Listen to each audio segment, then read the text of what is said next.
Turunlah sekarang hatiku sebagai baitmu, hidupku jadi bejanamu, pakai sesuai rencanamu.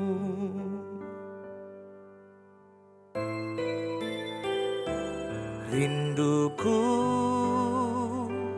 ubah hidupku, ku bawa kepadamu Tuhan sebagai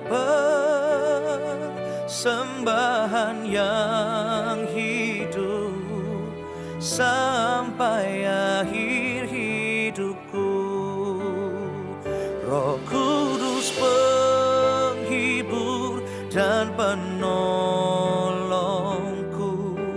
ku tak takut sebab Engkau ada di dalamku.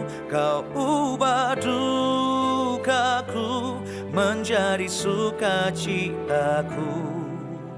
Roh Kudus, Kau hadir di sini.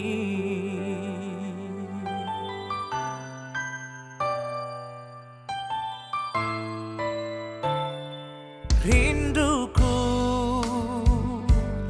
ubah hidupku, ku bawa kepadamu Tuhan sebagai persembahan yang hidup sampai akhir hidupku. Roh Kudus penghibur dan penolongku, ku tak takut sebab Engkau ada di dalamku. Kau ubah dukaku menjadi sukacitaku. Roh Kudus, Kau hadir di sini.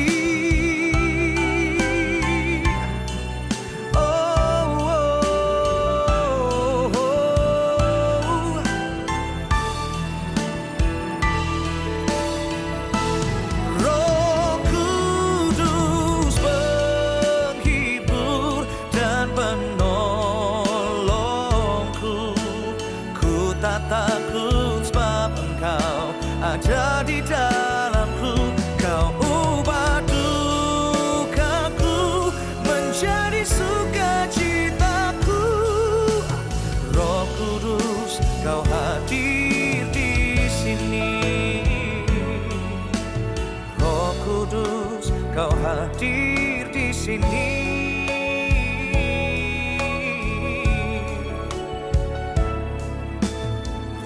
Kudus, Kau hadir di sini.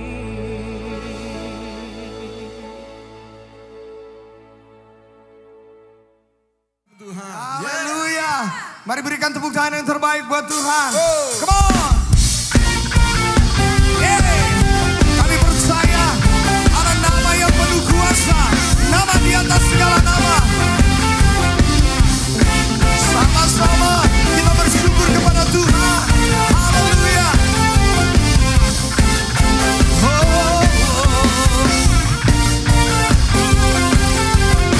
Yuk katakan. Namanya Tuhanku, menara yang teguh, kota benteng perlindunganku, Allah yang perkasa, Allah yang amin. Dia Bapa yang kekal, gunung batu keselamatanku. Angkat tanganmu, Engkau yang termulia di bumi di surga, termasyhur perkasa selamanya. Oh ya, amin. Engkau yang berkuasa di dalam segala hal, ada kuasa dalam nama Yesus. Thank you Jesus. Amen.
menyembuhkanku. Segala kuasa, amin. Pada nama itu Yesus Raja segala raja. Engkau yang termulia, Engkau yang termulia di bumi di surga, termasyhur perkasa selamanya. Engkau yang berkuasa di dalam segala, ada kuasa dalam nama. Sekali lagi dengan iman katakan, Engkau yang termulia di bumi di surga, termasyhur perkasa selamanya. Engkau yang berkuasa di dalam segala, ada kuasa dalam nama Yesus. Dengan iman percaya ada kuasa dalam nama. Dengan iman sekali lagi katakan, ada kuasa dalam nama Yesusku.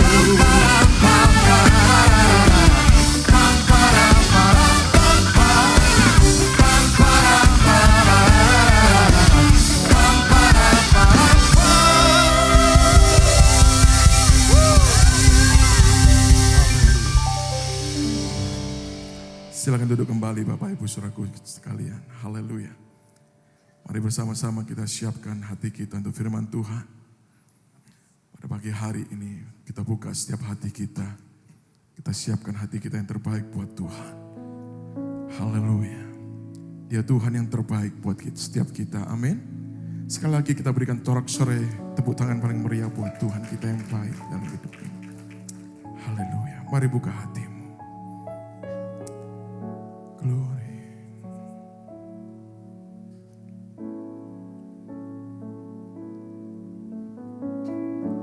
Thank you, Jesus. 主，我爱你，你的怜悯永不改变，每一天，你的恩手扶持我。清晨当我睁开双眼，直到我躺卧，我要歌唱神的良善荣美。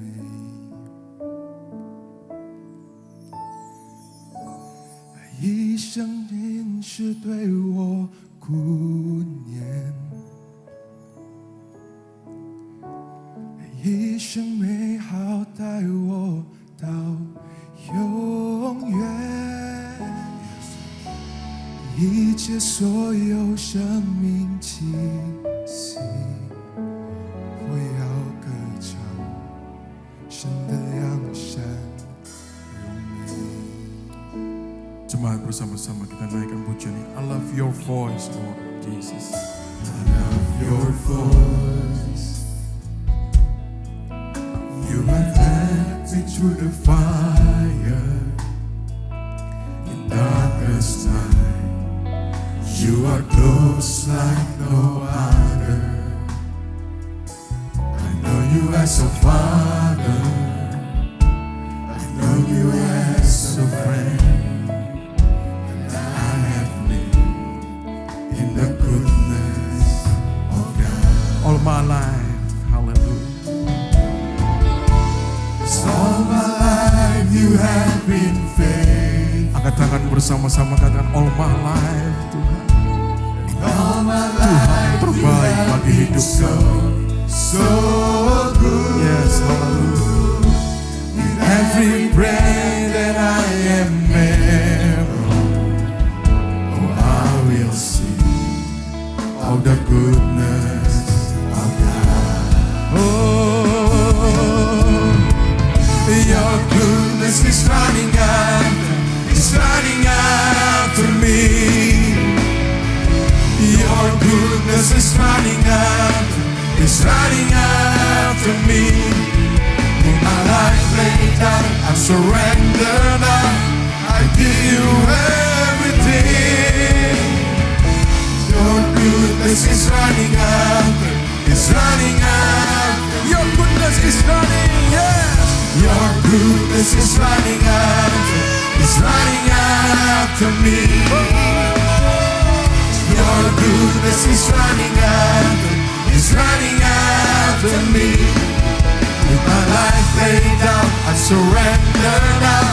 I give you everything. Your goodness is running after, is running after. Sepanjang hidupku Tuhan, sepanjang hidupku. Sama-sama katakan. Sepanjang hidupku Kau setia. Amin. Sepanjang hidupku Kau sangat baik. Nafasku memuliakan, ku nyanyi kebaikan-Mu Tuhan. Sepanjang hidupku, sepanjang hidupku. Mari bersama-sama kita bangkit berdiri sambil mengangkat kedua tangan kita. Katakan, sepanjang hidupku Engkau Tuhan yang terbaik buat setiap kami. Terima kasih Tuhan. Nafasku memuliakan, ku nyanyi kebaikan-Mu Tuhan. Your goodness is running. Your goodness is running after, is running after me. Oh, your goodness is running after, is running after me. Oh, my life laid down, I surrender now. I give you everything. Your goodness is running after, is running after me. Your goodness is running after, is running after me. Your goodness is running after, is running after me. For my life laid down, I surrender now. I give you everything. Your goodness is running after, is running after me. Sepanjang hidupku Kau setia. Sepanjang hidupku Kau sangat baik.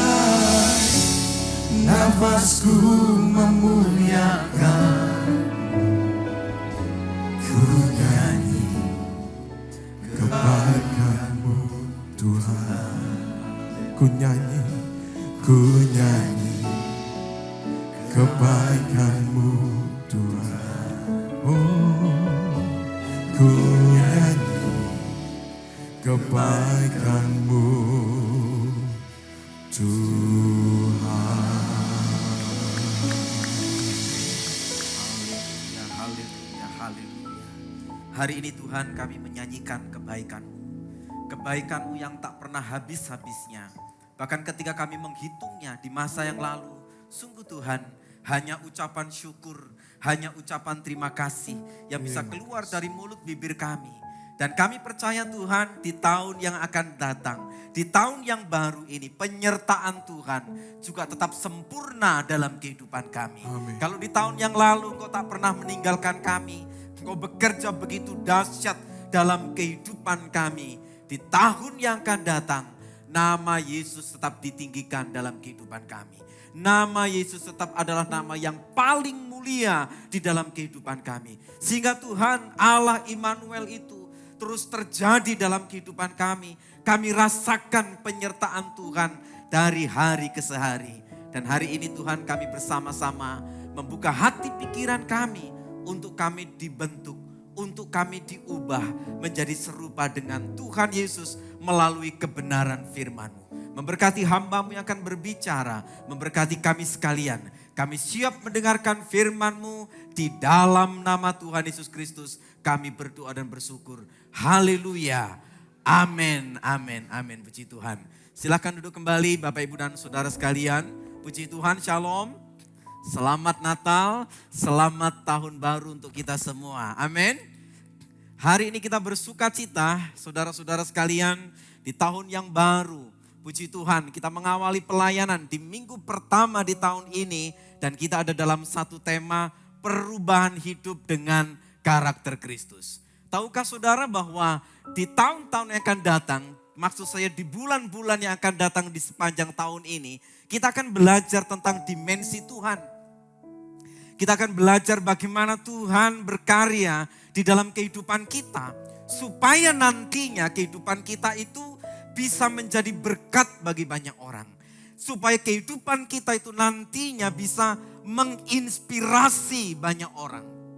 Tapi sebelum itu, kita harus awali dulu dengan sesuatu yang paling mendasar, yaitu perubahan hidup kita. Kita nggak mungkin menjadi inspirasi bagi orang lain kalau diri kita sendiri belum pernah berubah.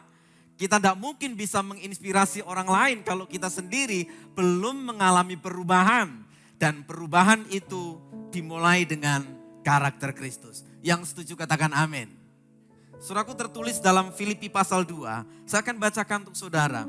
Filipi pasal 2 ayat 1 sampai dengan ayat yang keempat.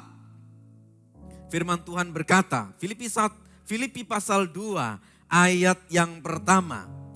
Jadi karena dalam Kristus ada nasihat, ada penghiburan kasih, ada persekutuan roh, ada kasih mesra dan belas kasihan. Karena itu sempurnakanlah sukacitaku dengan ini. Hendaklah kamu sehati sepikir dalam satu kasih, satu jiwa, satu tujuan. Dengan tidak mencari kepentingan sendiri atau puji-pujian yang sia-sia.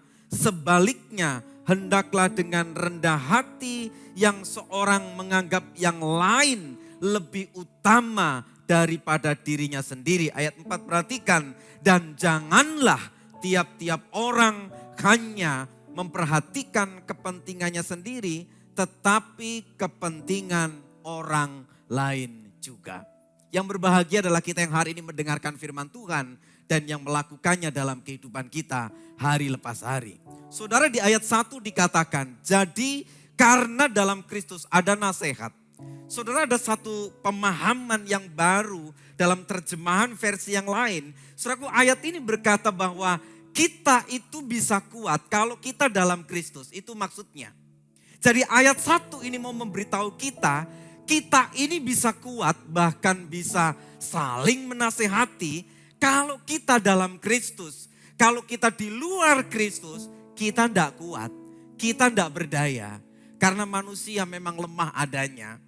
Tapi di dalam Kristus kita kuat.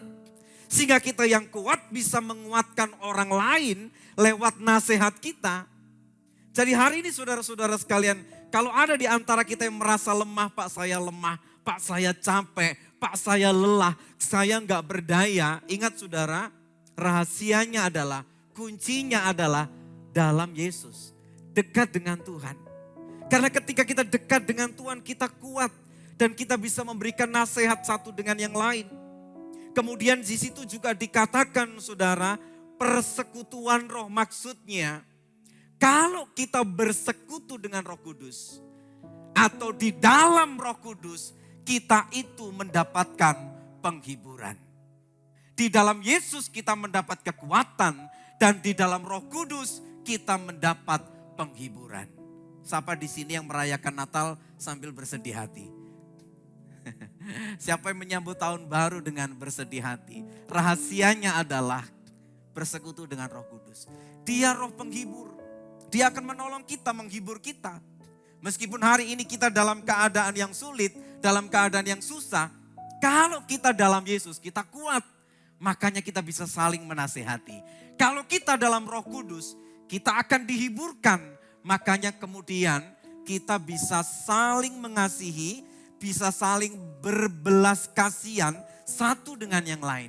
Saudara-saudara sekalian, kita nggak mungkin bisa saling mengasihi satu dengan yang lain kalau kita tidak di dalam Yesus dan kalau kita tidak di dalam Roh Kudus. Sebab kasih manusia terbatas adanya. Tapi kasih Tuhan itu melimpah-limpah. Dan kalau kasih Tuhan yang melimpah-limpah itu ada di hati kita, maka kita saudara akan memiliki kasih yang begitu besar, saling memperhatikan satu dengan yang lain. Dan inilah saudaraku yang mau dipesankan oleh Paulus ketika dia mengirimkan suratnya kepada jemaat di Filipi. Kita tahu saudara, jemaat di Filipi didirikan oleh Paulus. Ketika jemaat itu mulai terjadi gesekan, terjadi perpecahan karena beberapa pengerja gereja kabarnya itu mereka berselisih paham.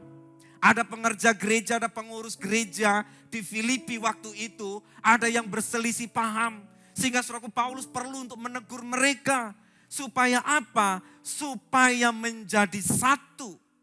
Sehingga kemudian kita membaca ayat itu saudara, hendaklah kita semua satu kasih, satu jiwa, satu tujuan. Tidak boleh mencari kepentingan sendiri. Supaya apa? Supaya terbentuk kesatuan di dalam gereja Tuhan. Hari ini saudara-saudara sekalian, teguran yang sama juga mungkin terjadi di dalam kehidupan kita. Kalau ada rumah tangga yang sudah mulai retak, ada suami istri yang sudah mulai jalannya sendiri-sendiri, atau mungkin bahkan udah cukup lama pisah ranjang, atau mungkin sudah lama gak saling menyapa. Saudara, ini waktunya di tahun yang baru. Tuhan mengendaki perubahan hidup kita lewat karakter Kristus kita harus kita wujudkan dengan bersatu dalam kasih. Saudara, bersatu dalam kasih. Perubahan hidup kita akan terjadi yang pertama-tama kalau kita bersatu dalam kasih. Keluarga harus bersatu dalam kasih. Gereja harus bersatu dalam kasih. Saudara-saudara sekalian, di ayat 2 ada satu ungkapan pribadi. Memang sepertinya agak sentimental, saudaraku.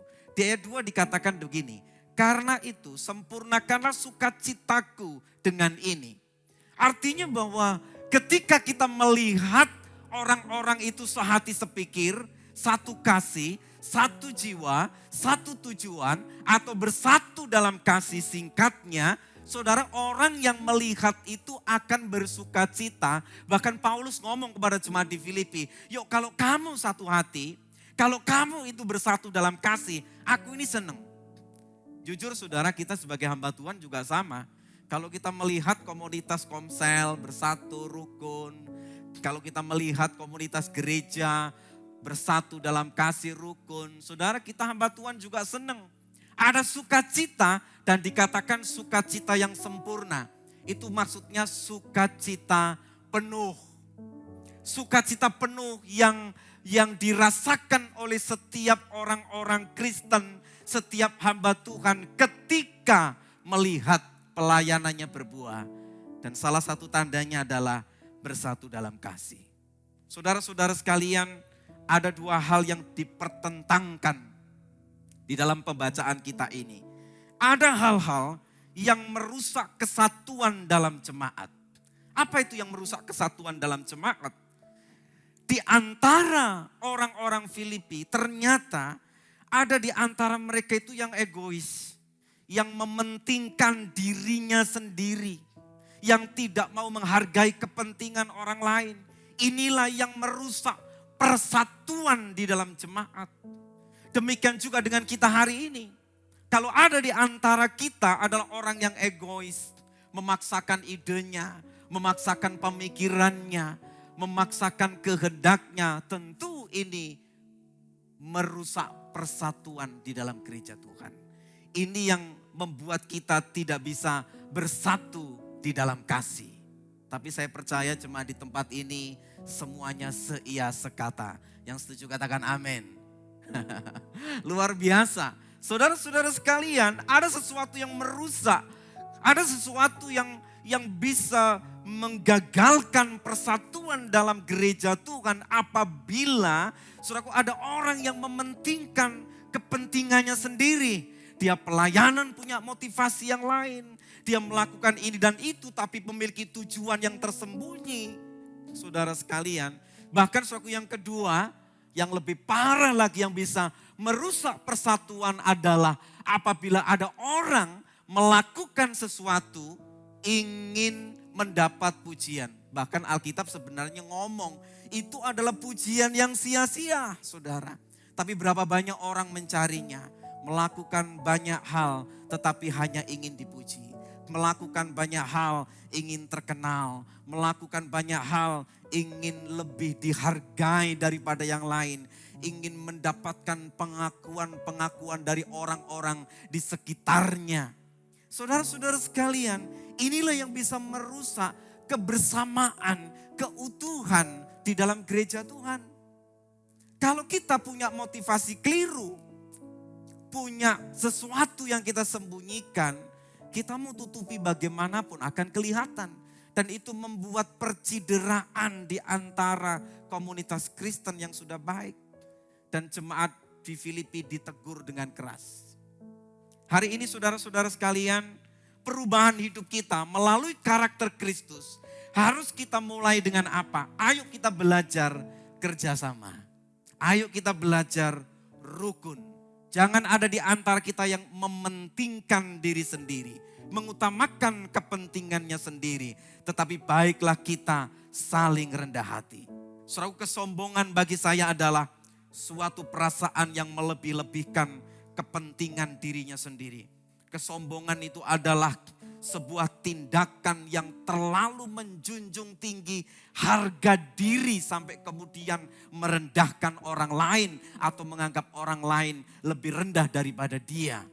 So, kalau ada kesombongan di antara kita, berarti persekutuan, persatuan, kasih akan ternodai. Tetapi kalau kita masing-masing, saudaraku, sebaliknya rendah hati satu dengan yang lain, maka persatuan itu akan terjaga. Ada hal-hal yang merusak persatuan, ada hal yang merusak kebersamaan di dalam kasih, tapi ada juga hal-hal yang membangun, yang memperkuat persatuan kebersamaan dalam kasih, yaitu jika kita saling rendah hati. Yang setuju katakan amin. Bukan sombong, bukan mementingkan diri sendiri, tapi rendah hati. Mengutamakan kepentingan orang. Firman tadi berkata bahwa biarlah kita mengutamakan kepentingan orang lain. Janganlah tiap-tiap orang hanya memperhatikan kepentingannya sendiri, tetapi kepentingan orang lain juga. Kalau kita menganggap orang lain lebih utama daripada kita, so pasti kita semua rukun. Amin saudara. Tapi kalau masing-masing sudah menonjolkan diri sendiri, masing-masing sudah bergaya, ngomongnya banyak, kemudian tidak mau mendengarkan, dinasehati, protes, ditegur, kemudian bereaksi. Itu adalah ciri-ciri orang yang sombong. Tetapi orang yang rendah hati dia banyak mendengar. Orang yang rendah hati, orang yang mementingkan kepentingan orang lain adalah dia bersedia menerima masukan. Dan kemudian mengintrospeksi dirinya, memperbaiki dirinya, saudara sekalian. Mengapa gereja pecah? Oh Pak, gereja pecah itu gara-gara pengerjanya terlalu semangat Pak. Mungkin. Semua pengerjanya semangat-semangat melayani Tuhan, gak dapat tempat, kemudian akhirnya bikin komunitas sendiri. Mungkin aja itu bisa terjadi. Tapi berapa banyak yang seperti itu? Tapi tahukah saudara, biasanya perpecahan di dalam gereja terjadi karena apa? Tidak ada kerendahan hati. Yang ada adalah kesombongan, mementingkan diri sendiri, ingin dihargai. Itulah yang membuat kemudian persekutuan di dalam gereja Tuhan itu retak dan rusak. Dan Paulus tidak mau itu terjadi kepada jemaat di Filipi. Belum lagi ancaman dari ajaran-ajaran sesat, saudaraku, yang mempengaruhi, yang mau memecah belah jemaat itu. Saudara-saudara sekalian, hari ini saudara-saudara sekalian, mari kita belajar untuk apa? Saling rendah hati, mementingkan kepentingan orang lain. Supaya kita bisa satu hati, satu pikir, satu jiwa. Saya percaya kalau kita tunduk kepada otoritas yang ada di atas kita, kita dengar-dengaran dengan suara gembala. Saudara sekalian, saya percaya kebersamaan di dalam kasih akan terwujud di gereja kita. Yang setuju katakan amin. Saudaraku, Kolose pasal 3 ayat 12 dikatakan demikian. Kolose 3 ayat 12. Karena itu, sebagai orang-orang pilihan Allah yang dikuduskan dan dikasihinya. Siapa ini? Ini saya dan saudara. Kenakanlah belas kasihan,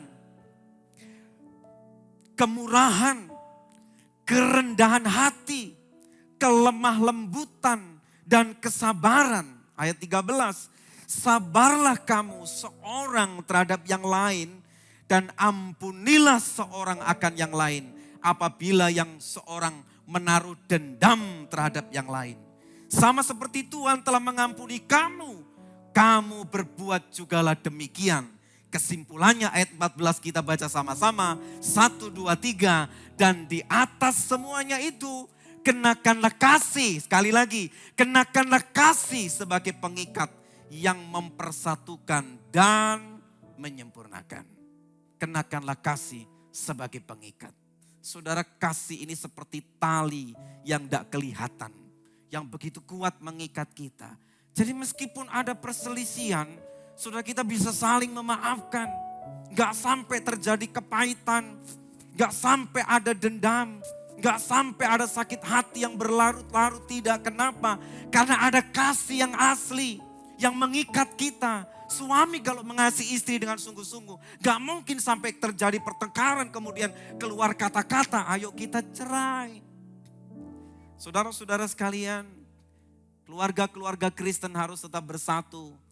Godaan di akhir zaman makin lama bukan makin ringan. Rumah tangga Kristen sedang diserang habis-habisan karena setan tahu, iblis tahu waktunya sungguh tidak lama lagi. Setan bekerja keras untuk apa? Menghancurkan keluarga-keluarga Kristen. Menghancurkan rumah tangga Kristen supaya apa? Supaya tidak bersatu di dalam kasih. Tapi hari ini kita bersyukur kepada Tuhan, di tahun yang baru kita diingatkan supaya kita bersatu di dalam kasih. Yang kedua saudara, ayat yang kelima. Filipi pasal yang kedua ayat yang kelima.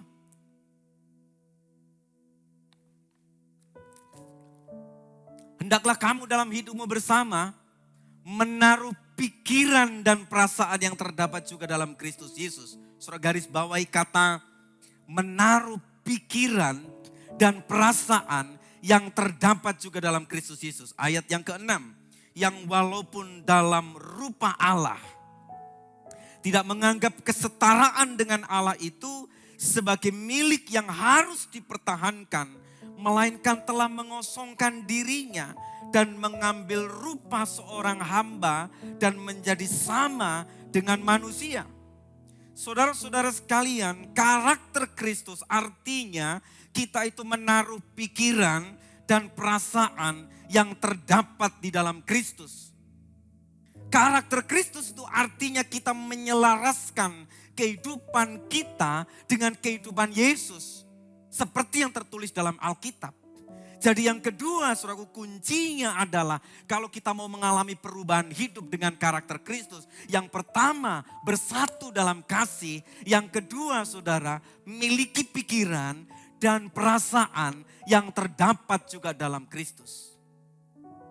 Pikiran dan perasaan Yesus kalau ada dalam diri kita, berarti kita sudah memiliki karakter Kristus. Untuk itu kita harus menaklukkan pikiran kita. Jangan sampai keegoisan kita, pikiran negatif, perasaan yang mudah tersinggung misalnya, itu menguasai kita. Saudaraku, tapi kita harus dikuasai oleh pikiran dan kita harus dikuasai oleh perasaan yang ada pada Yesus. Caranya gimana, Pak? Saudaraku, caranya mendekat kepada Yesus. Kalau saudara akrab dengan Yesus, saudara akan menjadi sama seperti Yesus. Saudara-saudara sekalian, dalam pergaulan kita tiap hari, kalau saya sering ngobrol dengan gembala senior secara intens, mungkin dalam satu tempat bersama dengan hamba-hamba Tuhan. Saudara-saudara sekalian, kita akan mirip dengan beliau. Kosakata yang keluar juga adalah kosakata yang mirip dengan beliau. Kenapa? Karena itu mempengaruhi. Tapi coba kemudian kita bergaul dengan orang-orang yang gak benar. Kosakata kita juga adalah gak benar, saudara. Makanya kalau saudara bergaul dengan hamba Tuhan, jangan heran ya nanti kalau kemudian tahun depan saudara juga mau jadi pendeta gitu loh. Iya kan? Ya. Kenapa? Karena kekudusan itu mempengaruhi saudara. Banyak orang berkata kemudian pergaulan buruk. Alkitab bilang juga pergaulan yang baik bisa dirusak oleh pergaulan yang buruk, atau pergaulan yang buruk mempengaruhi kebiasaan yang baik. Tapi baiklah saudaraku, kita juga bisa berkata bahwa kekudusan itu punya kuasa untuk menular. Yang setuju katakan amin. Kekudusan itu punya kuasa mempengaruhi. Saudara, jangan sampai kita kalah. Makanya miliki pikiran Kristus, miliki perasaan Kristus. Supaya apa? Supaya hidup kita menginspirasi dunia, menginspirasi orang lain. Jangan sampai kosakata kita, bahasa kita, WA kita, status kita, inspirasinya dari dunia, bukan dari dalam Alkitab. Padahal Alkitab itu sumber dari segala sumber hikmat Allah. Saudara, kekudusan itu punya kuasa untuk mempengaruhi. Mengapa kita takut bergaul dengan orang-orang yang gak benar? Pak, karena saya belum kuat. Oke, kalau begitu mari kita rubah diri kita. Miliki kebersamaan dalam kasih.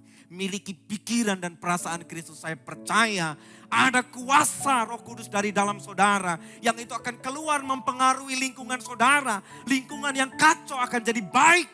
Oleh karena apa? Oleh karena perbuatan-perbuatan kita juga yang memuliakan Tuhan. Saudara-saudara sekalian, kalau kita mempelajari ayat ini saudaraku, ada satu frase yang luar biasa. Di mana menaruh pikiran dan perasaan yang terdapat juga dalam Kristus. Berarti kita belajar bukan hanya meneladani Yesus. Tapi kita memiliki disiplin rohani yang sungguh-sungguh.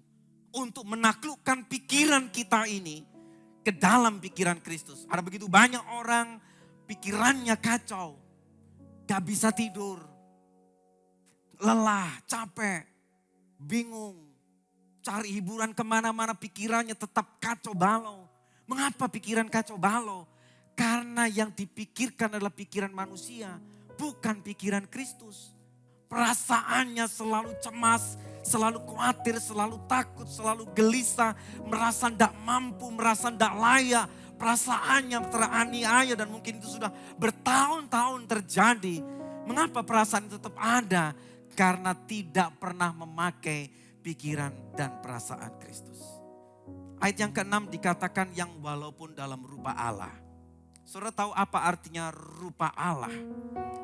Saudara, rupa Allah itu memakai istilah morpeteu. Saya percaya jemaat gereja BES ini gak asing dengan istilah-istilah gereja. Ya. Jadi ketika saya ngomong morpeteu itu artinya serupa dengan Allah. Maksudnya begini, yang walaupun dalam rupa Allah, jadi Yesus saudara, sebelum dia turun berinkarnasi menjadi manusia ke dunia, dia itu adalah Allah. Kata rupa Allah itu artinya sama dengan Allah. Rupa Allah itu berarti wujudnya adalah Allah. Dan luar biasanya penggunaan kata morpe, saudara, itu berarti rupa yang tidak pernah berubah. Kalau rupa yang bisa berubah itu ada kata yang lain. Tapi khusus untuk kata morpeteu, saudara, kata morpe itu adalah rupa yang tak pernah bisa berubah selama-lamanya. Sehingga pada waktu Yesus sebelum inkarnasi, dia adalah firman, dia adalah Allah. Dan pada waktu dia turun ke dunia, dia juga adalah tetap adalah Allah.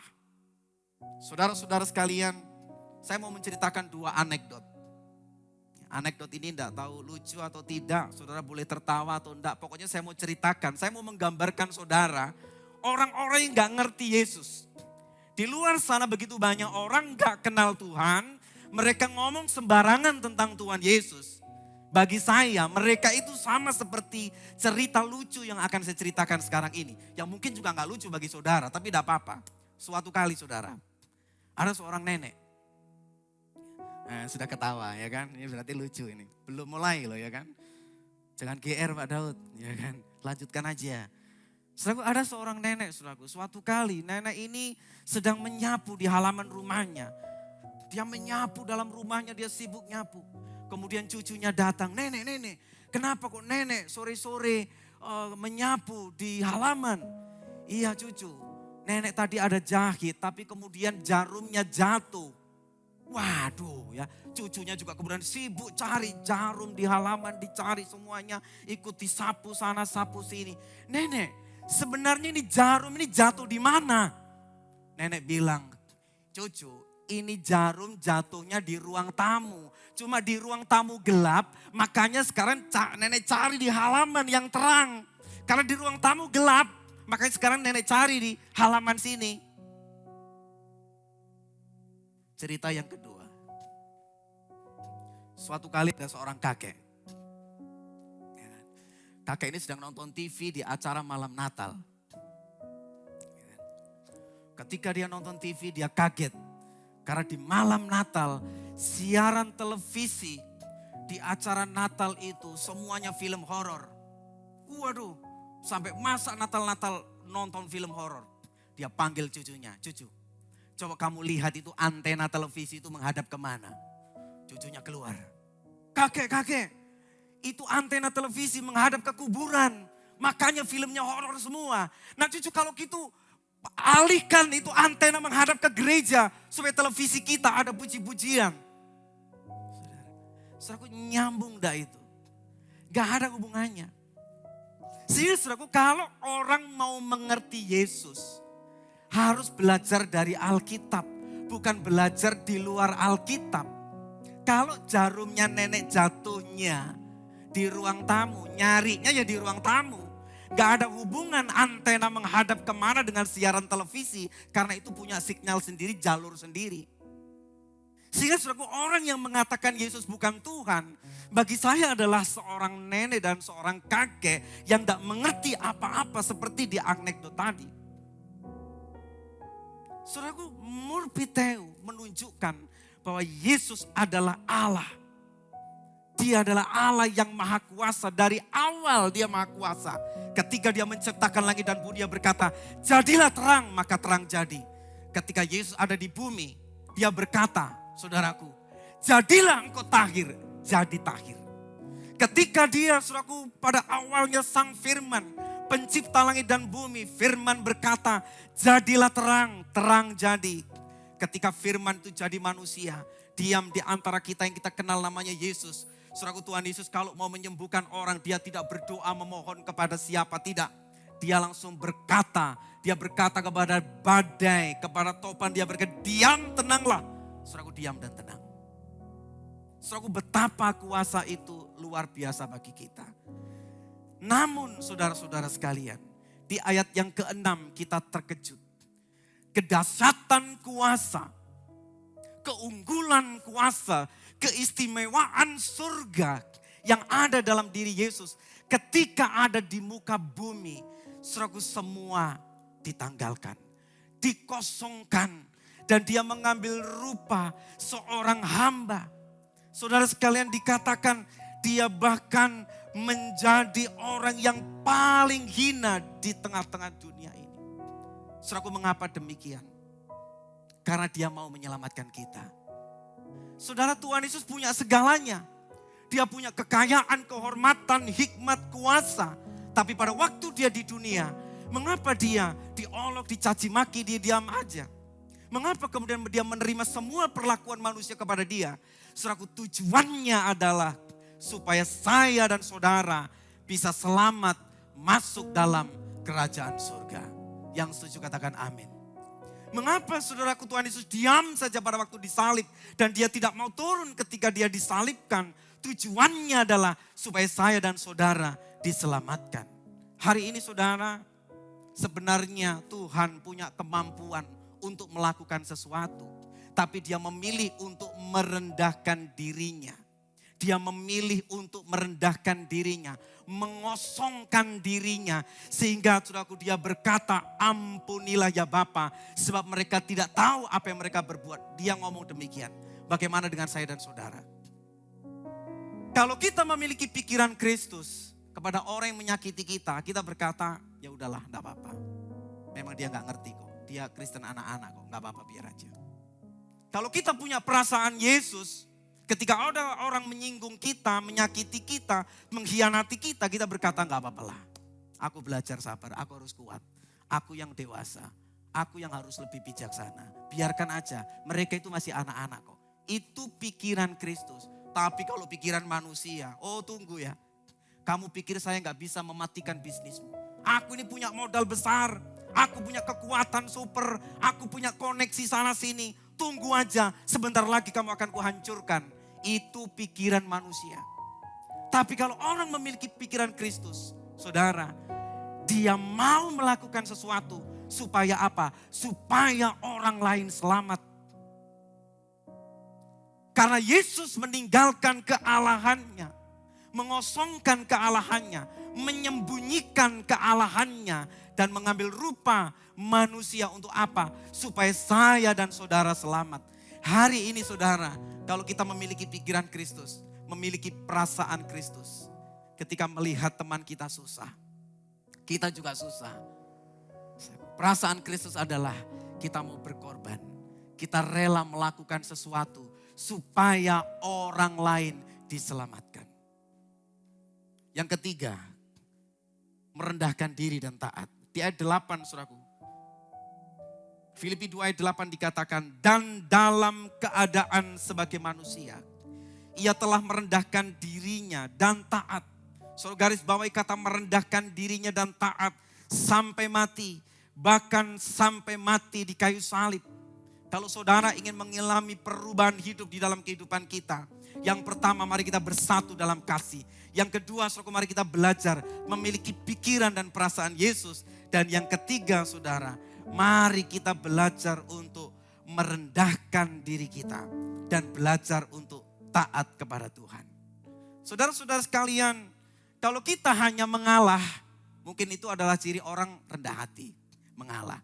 Tapi kemudian ketika kita melakukan sesuatu, mengasihi musuh, memberi kepada orang yang menyakiti kita, menolong orang yang padahal dia sudah berbuat curang kepada kita, itu berarti ketaatan, karena itu perintah Tuhan. Mengampuni, melupakan, gak tegur sapa, ngilang begitu. Aku gak sakit hati tapi ngilang, oke lah. Mungkin itu rendah hati juga. Tapi ketika kita saudara mau mengasihi musuh, kita berkorban. Saudara, itu berarti kita memiliki ketaatan untuk melakukan perintah-perintah Tuhan. Saudara, dalam Kolose pasal 2 ayat yang 9 dikatakan demikian. Maaf, Filipi pasal 2 ayat 9 maksud saya. Ayat yang ke-9 dikatakan, itulah sebabnya Allah sangat meninggikan dia dan mengaruniakan kepadanya nama di atas segala nama.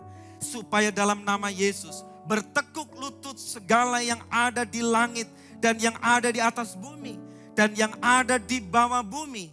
Dan segala lidah mengaku Yesus Kristus adalah Tuhan bagi kemuliaan Allah Bapa. Saya percaya ayat ini saudaraku pada akhir zaman akan digenapi. Dan tak lama lagi ayat ini akan digenapi. Bahwa setiap lutut akan bertelut. Setiap lidah akan mengaku bahwa Yesus Kristus adalah Tuhan.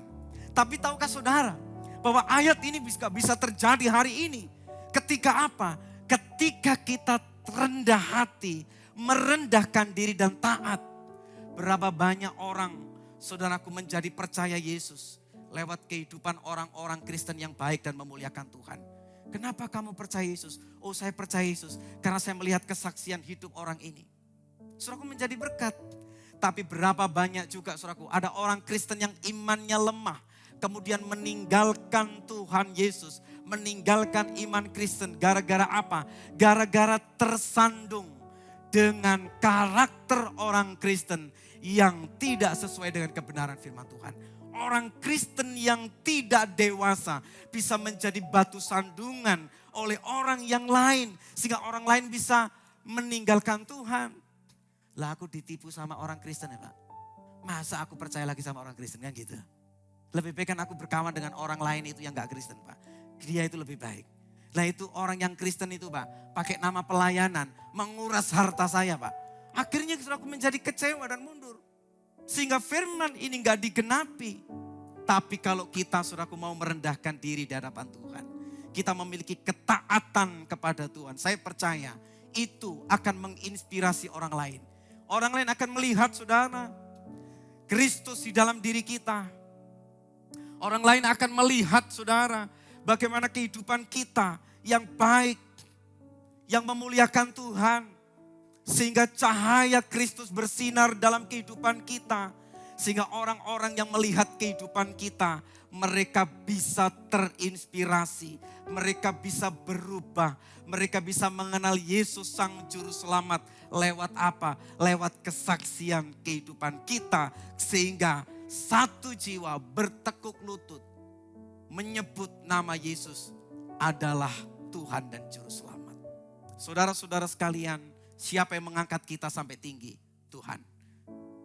Kapan datangnya promosi dalam kehidupan kita? Saya percaya tidak lama lagi akan terjadi dalam kehidupan saya dan saudara. Tuhan akan meninggikan kita kalau kita merendahkan diri di hadapan Tuhan. Seperti sebuah pegas.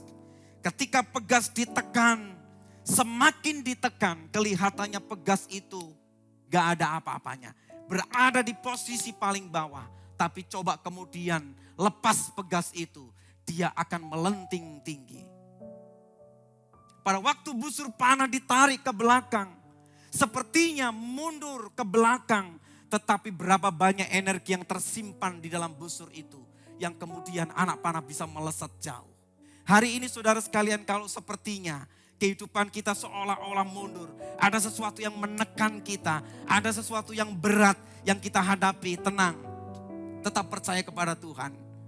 Tetap percaya kepada Tuhan. Nama Yesus adalah nama di atas segala nama. Kalau saudara taat kepada firman Tuhan, maka Tuhan akan mengangkat kita tinggi-tinggi. Haleluya. Saudara percaya dengan firman Tuhan ini? Saudara, perubahan hidup kita, perubahan diri kita, kehidupan kita dimulai dari apa? Dari karakter Kristus. Mulai dengan memiliki kasih dalam kebersamaan. Hidup bersama di dalam kasih. Yang kedua, saudara, belajar untuk memiliki pikiran dan perasaan Kristus. Dan yang ketiga, saudaraku, belajarlah untuk merendahkan hati. Ketika kita merendahkan hati kita dengan sungguh-sungguh, saya percaya Tuhan yang akan mengangkat kita. Tuhan menentang orang yang sombong dan congkak, tapi mengasihani orang yang rendah hati. Amin, amin, amin. Puji Tuhan. Tundukkan kepala saudara di hadapan Tuhan. Saya mengajak kita semua untuk berdoa kepada Tuhan. Bapa di surga, di dalam nama Yesus, hamba-Mu selesai bicara, tapi Roh Kudus akan terus bicara dalam kehidupan kami. Mengingatkan kami lebih lagi, supaya kami Tuhan memiliki pikiran Kristus. Supaya kami hidup bersama dalam kasih. Supaya kami memiliki kerendahan hati, merendahkan diri, rela berkorban, mau taat, menuruti semua perintah-perintah Tuhan. Saya percaya Tuhan, kuasa-Mu sungguh tak terbatas. Engkau melengkapi kami, Engkau memberikan kepada kami kekuatan dan kuasa. Sehingga hari-hari yang kami jalani adalah hari-hari yang baik, penuh dengan sukacita dan damai sejahtera. Di dalam nama Yesus kami berdoa bersyukur. Haleluya.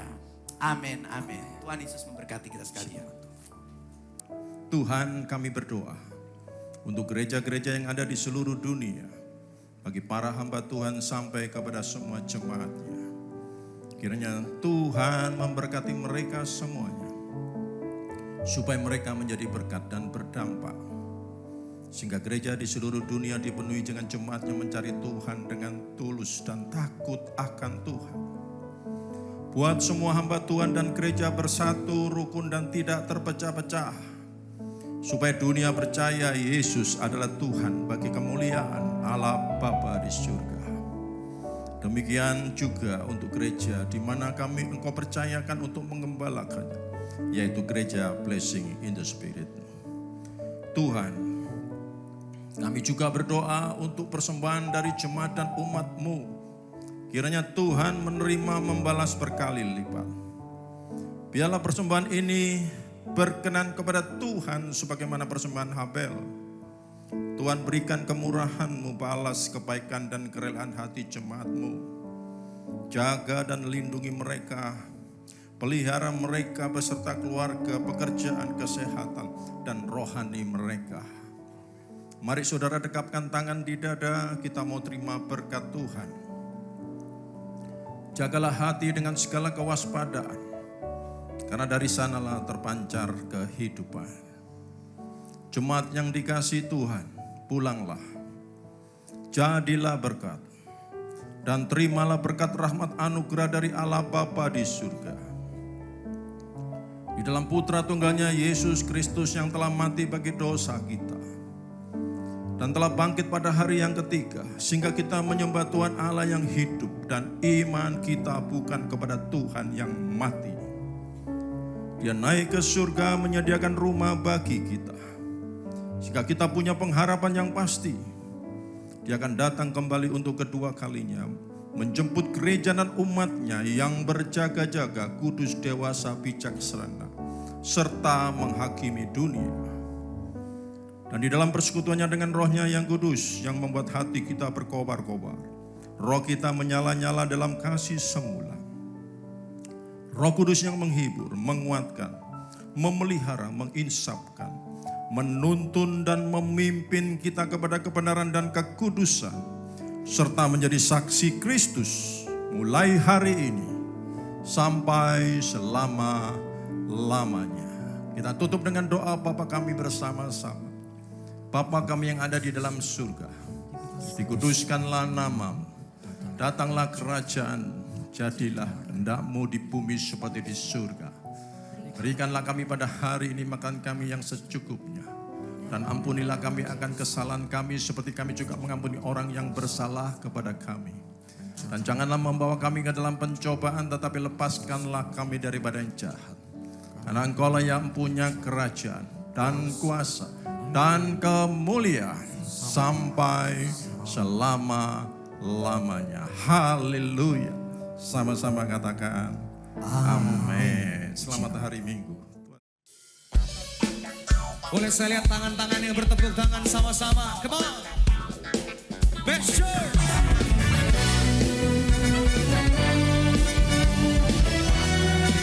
Amin. Tuhan kemenangan kita. Mari sama-sama kita naikkan pujian. Tuhan kemenanganku, Dia kebenaranku. Roh Kudus kuatkanku, selalu hiburkanku. Katakan, Tuhan kemenanganku, Dia ubah hidupku. Masa yang telah lalu dijadikan baru. Katakan, jiwaku berseru. Nyatakan saudara,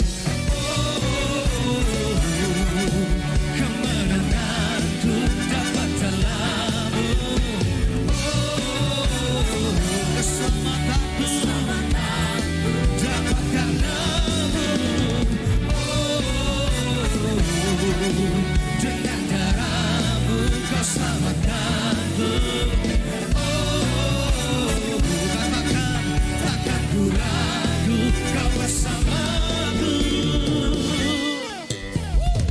Tuhan kemenanganku, Dia ubah hidup kita saudara. Masa yang lalu dijadikan baru. Katakan, jiwaku bersama. Mari seru